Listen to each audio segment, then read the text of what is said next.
You're watching ABC10 Plus This Week. Hello, I'm Jenny Ha, and you're watching ABC10 This Week. Sacramento leaders are calling for the return of a Natomas DACA mother who was deported after attending an immigration appointment. And in dollars and cents, a state program designed to help first-time home buyers in California is once again accepting applications. What you need to know. Then we remember a news icon in the Sacramento region. News 10 anchor Dick Cable passed away. We hear from those who knew him best. ABC10 This Week starts now. Maria de Jesus Estrada Juarez says she came to the U.S. when she was 15 and says she became a DACA recipient. Tonight, Sacramento leaders and the family is calling for her return to the capital city. They're calling her deportation a broken promise by the federal government to immigrants who follow the law. ABC 10's Roxanne Elias joins us now with the latest. Roxanne, what is happening right now? Well, Laura and Chris, support for Maria de Jesus Estrada Juarez is only growing louder. Sacramento City leaders stood outside the federal building demanding answers and calling for her return, saying her case sends a chilling message to DACA recipients who believed they were following the law. To demand the return of Maria to her home here in Sacramento. At the John Moss Federal Building, local elected officials stood in support of Maria de Jesus Estrada Juarez, a Natomas mother who has lived in the U.S. for decades. She came here in good faith, and it is the federal government that broke the promise. The 42-year-old DACA recipient was deported last Wednesday as she attended an appointment in the process of becoming a lawful permanent resident. And it was terrible, just knowing I had seen my aunt on Tuesday, and now knowing that I may not ever see her again. It was just terrible. Jeanette Gallegos is the niece of Estrada Juarez. She says her aunt was wrongfully deported and is now in Puebla, Mexico, although they were confident she was going to return home. She did, what feels to everyone right, paid her taxes, was a hardworking mother, was a DACA recipient. She went to school like I did and how others and you all have done. What has happened to Maria? Sacramento Vice Mayor Karina Telemantes also says the mother works for a hotel that is under contract with the city of Sacramento to provide services to homeless people. And she says Estrada Juarez has no criminal background and has done everything by the book. People are scared to speak up, but we do need people to continue coming forward so that we have evidence of it happening, so that Assemblywoman Krell and Senator Padilla and Senator Schiff can use these as examples of what's wrong in our country.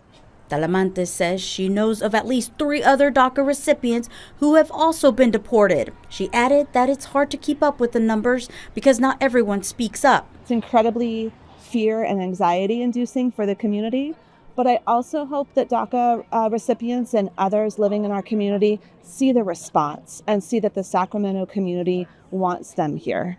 The Department of Homeland Security defends its actions, telling ABC10 in a statement Estrada Juarez received full due process and was previously issued a final order of removal from a judge in 1998 and was removed from the United States shortly after. She illegally re-entered the U.S., a felony, saying that the final order of removal was reinstated when she was arrested last week. Gallego says her advice to DACA recipients is to not go alone to their court appointments. Go with a lawyer.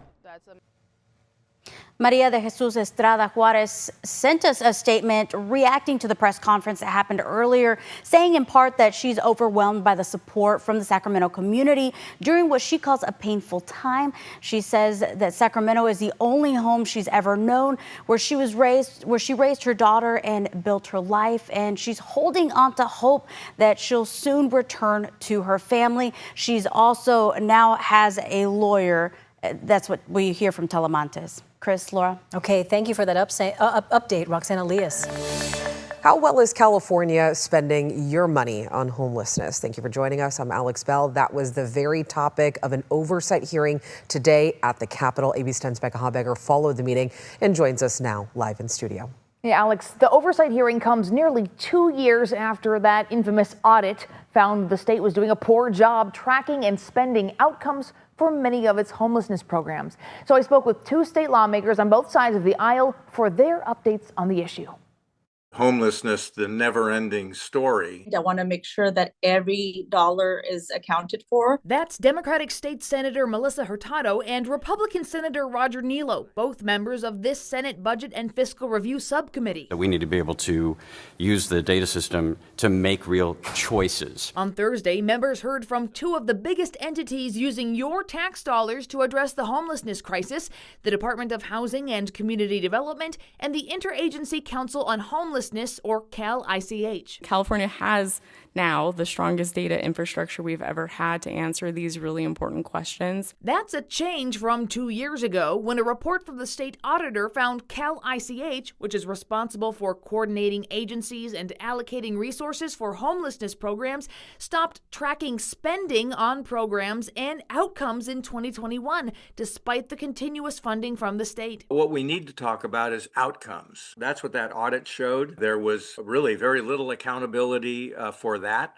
I do think the state agencies are reoriented toward that, but time will tell. Both Nilo and Hurtado say they're glad to see these entities strengthening systems for tracking and reporting spending and outcomes. You won't have an accurate picture of what's going on or where funding, where money is gone missing if you don't understand the inputs and the outputs and all of it all together. Nilo says he wants to see the state give more control of flexible homelessness funding to local entities, especially counties. Counties have always been the state's health and human services providers. And he says he wants to see programs guide as many people as possible towards self-sufficiency. And I rarely hear people say that at the state level. That has to be the ultimate goal. Hurtado says the state is moving in the right direction, but more needs to be done. There has been progress made. There has been additional information that now they're incorporating to make sure that they have, and the different mechanisms that are being put into place. The question is, how long is it going to take? From what I heard today, some of it's going to take a little bit longer than expected. So are accountability measures working? Lawmakers are still asking questions. I know that the need is definitely there, and I want those dollars to go to the individuals that need it the most. The question is, are those dollars reaching the people that need it the most? Lawmakers also discussed homeless housing assistance and prevention, or HAP money. Newsom has funded that program at $1 billion annually for the past 4 years and plans to fund it at just $500 million this coming fiscal year. But the budget still has months before it's set, so we'll continue following this. Alex. All right, Becca, thank you. Tonight, chilling new video reveals the violent struggle that led to the abduction and death of a father in Tracy. Security cameras at a Sikh temple captured the moment 57-year-old Avtar Singh fought back against 3 men dressed in dark clothing who forced him into an SUV. Authorities now say Singh may not have been the intended target. Nearly 100 miles away, that kidnapping ended in tragedy. ABC 10's Gabriel Porras has the details tonight. There are so many reasons why this has been such a tragic case and a shocking crime, and one of those reasons is because of where it happened. Temple leaders say 57-year-old Avtar Singh was watching his newborn triplets behind the walls of the temple here where they live when those abductors came driving in.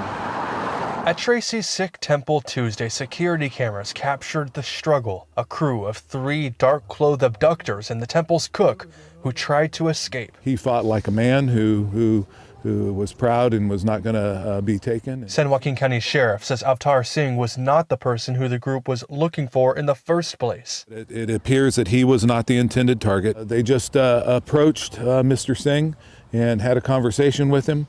Mr. Singh answered them the best that he could, and they apparently didn't believe him when it came to his answer or whatever. And we had put it out all over statewide that we had a missing person that it appeared to be abducted. Almost 100 miles away on Friday, that abduction turned into a homicide. Napa County officials discovered Singh's body in a ravine near Lake Berryessa. There were not obvious signs of death as to what caused his death at that time. Obviously, we did an autopsy yesterday, and that'll all be part of our investigation. What started as a fight for survival and a statewide search is now a fight for justice and a community's grief. He left a widow behind and triplets that are less than a year old. This was a horrific case, and it's rare that you have a kidnapping like this. I'm confident that we'll end up finding the subjects that did this. In the midst of this tragedy, the community is already coming together. Some of the people here at the temple started a fundraiser for Avtar's family. It's already raised more than $300,000. In Tracy, Gabriel Porras, ABC 10.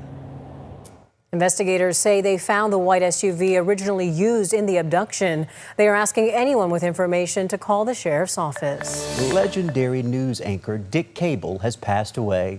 Tonight, the local news icon is being remembered for his kindness, and I just had a chance to speak to some of his colleagues. Take a listen. We've lost some greats in the broadcast world in Sacramento, with Stan Atkinson and now Dick Cable. Those two guys were two of the best, two of the giants in local broadcasting in Sacramento. Jennifer Smith sat at the anchor desk with Dick Cable for 20 years. I always loved his weekly Cable's comments. He would write up these wonderful editorials at the end of every week and would talk about something that's happening in the news and put his spin on it. They were always very thoughtful. Dick Cable, Jennifer Smith, Terry Stockman with the weather, and Stuart Sato with sports. This is News 10 Nightside. When I first arrived there, it was back in 1980. I was young, 21, 22 years old, and Dick Cable was already the seasoned professional. And I was, of course, kind of nervous coming into California, doing the newscast with him, but he immediately made me feel very comfortable. And I remember as I was negotiating a contract, he said, "Okay, don't let him get you too cheap." I remember him telling me that. He was always just very upfront and real and honest. They anchored countless hours together, but it was the breaking news coverage of the Loma Prieta earthquake that Jennifer says she'll never forget. And I can tell you in almost 21 years here and a couple of quakes, I've never been in one that's shaken us like this. It's a frightening feeling, and up above us the lights are starting to shake a bit. Not being a native Californian, I think this was the big first quake I had felt. And I said, "Oh my gosh, Dick, what should we do? Should we get under the desk? What should we do?" He said, "Oh, that piece of junk, it won't protect you. Don't worry about it." So I do remember that. And then we went on and we were on the air for hours and hours. And Dick Cable was just a great communicator and a great example of what a newsman should be.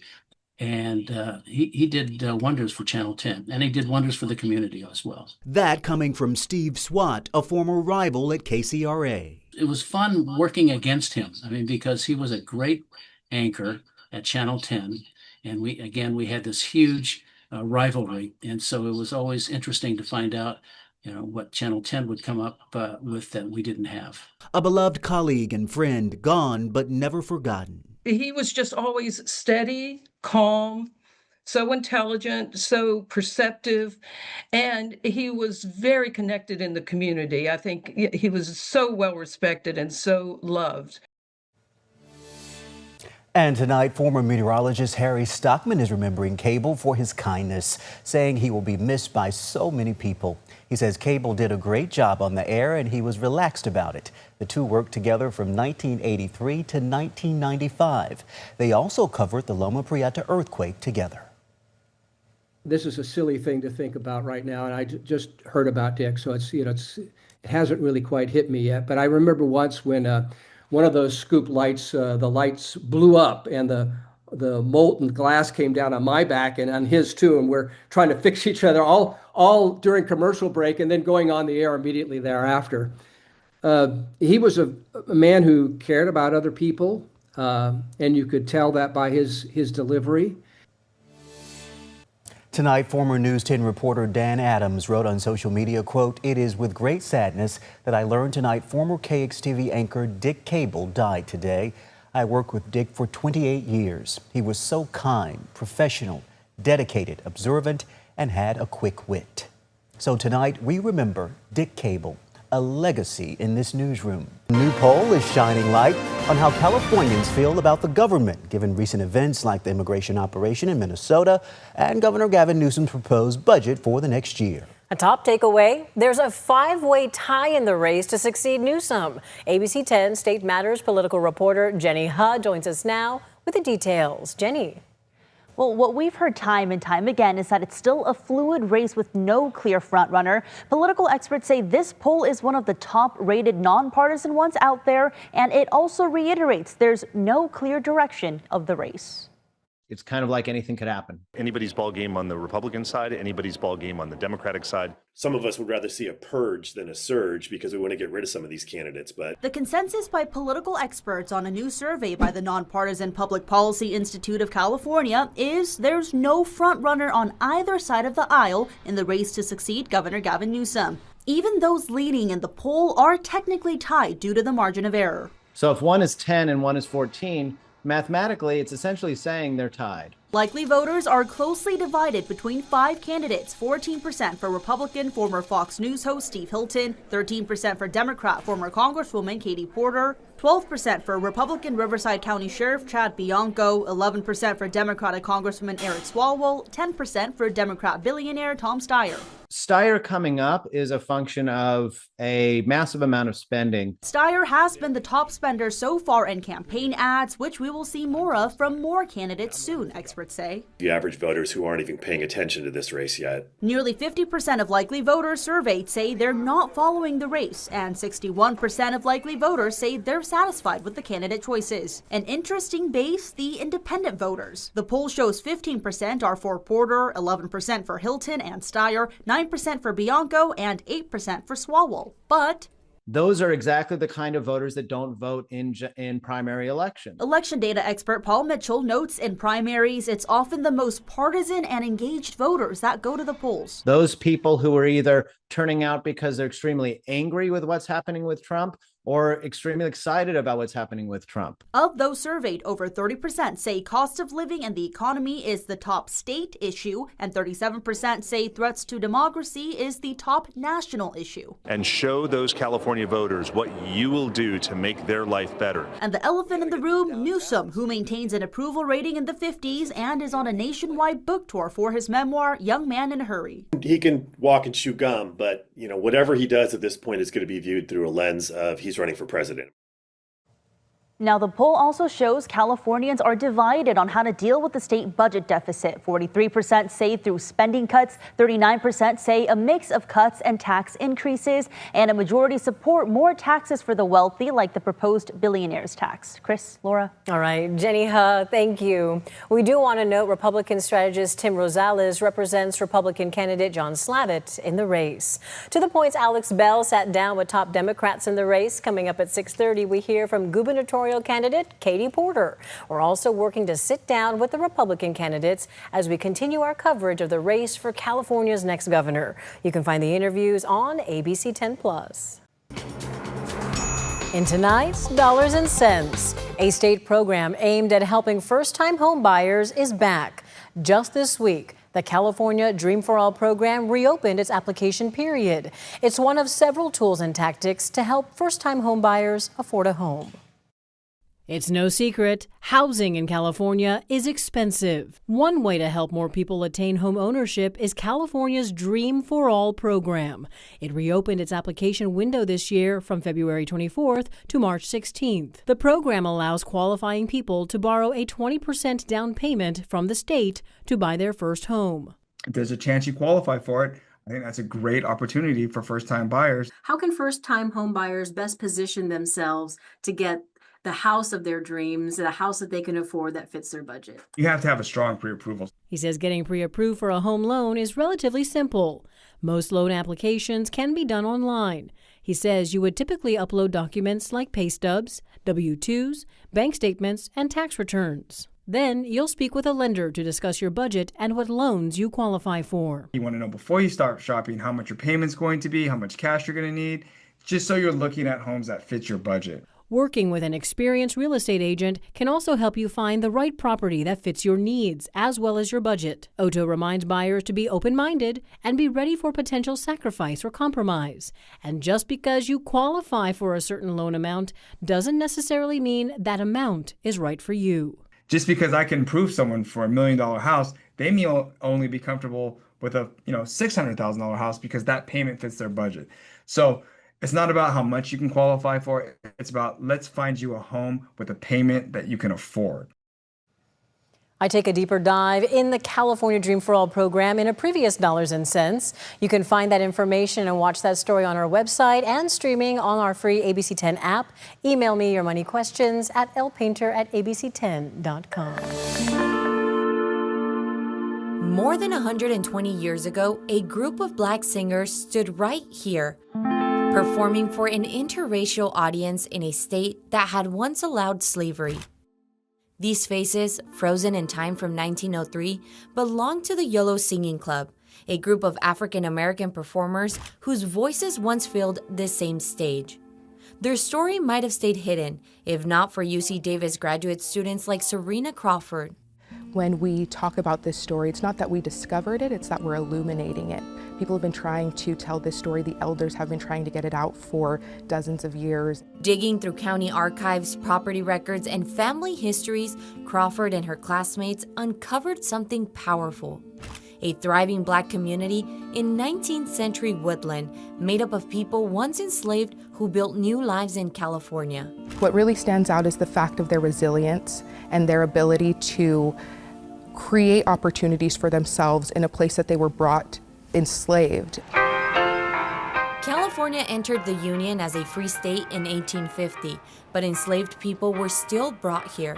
You can see the history all over the Opera House, but it's rare to think of a history where you see in the early 1900s a group of Black singers singing to an interracial audience and having, acclaim in the newspapers. And in Yolo County, family-built homes and churches, and even a singing club that took the stage at the Opera House. The photograph is what started this journey. For Professor Cecilia Su, the journey began with a single photograph. Their ancestors came enslaved, but they were able to live lives just like any of us. The Yolo Singing Club performed here more than 120 years ago, filling this hall with music at a time when opportunity was anything but guaranteed. When we think about African American history and the history of the Civil War and Reconstruction era, it tends to be a North-South history, but indeed, California was very much part of that history, and so illuminating this particular story of this family helps us to understand all of those different layers. Now, the research is reaching beyond the exhibit. UC Davis students created classroom lessons and digital materials, teaching local elementary students about figures like Mary Windrow, an enslaved mother who found freedom and family here in Yolo County. You can see them realizing, wow, this history that you're talking about, it took place in a place that we are familiar with and we know. And so it shows me the power of local history. Black history isn't distant. It isn't abstract. It happened here. Now, more than a century later, the Yolo Singing Club story sings again, carried by a new generation determined to keep their legacy alive. What this tells us is stories of real life people, and it can be a part of how we can see how far we've grown, but also see how similar we still are to that past. In Yolo County, Carolina Estrada, ABC10.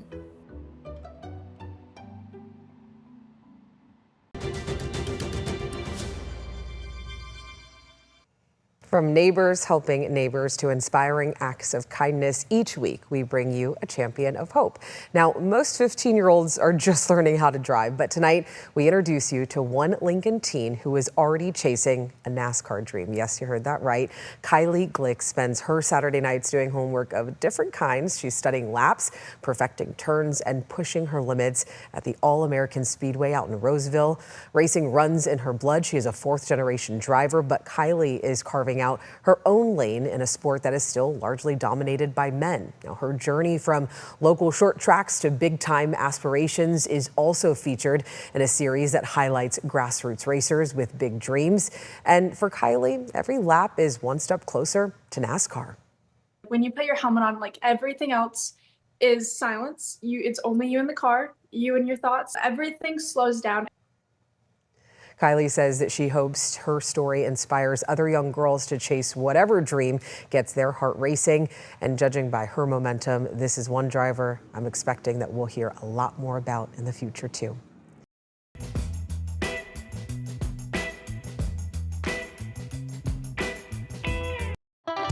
The good old days of diners and drive-ins are a distant memory in most towns. But if you cruise down West Garland Avenue in Spokane, Washington, you'll find a legendary diner. Well, it's the little milk bottle-shaped milkshake shop. This is Mary Lou's Milk Bottle. Great diners need great food, but they also need something to catch your attention, and Mary Lou's Milk Bottle is utterly eye-catching. It is icon, the milk bottle. It's unique, special. Tom Ritchie is the owner, but around here, he's known as the Milkshake Man. I got chocolate all over me. The Milk Bottle first opened in 1935, and it was actually one of 3 milk bottle-shaped businesses in Spokane. Tom's family said move over to the old owners and bought the Garland District Milk Bottle back in 1998 to expand their thriving ice cream business. Huckleberry ice cream. Huckleberry ice cream. Fresh huckleberries. Oh, yeah. The Milk Bottle stands 38 feet tall and was originally designed as a retail outlet for dairy merchant Paul E. Newman, who was milking the architecture for all it's worth. Just dairy items, butter, milk, and cheese. Today, Tom serves up some of the best burgers in town, and holy cow, is it good. The beef patty is sandwiched between their signature fresh-made buns. That's a great bun. The Milk Bottle is a moving story, and it's touched many customers to this day. A lot of old-time customers, like they come in every Tuesday, every Wednesday, every Thursday. It tells us that, we're doing something right. For Mary Lou's Milk Bottle in Spokane, Washington, I'm John Bartel. Hope to see you on the back roads.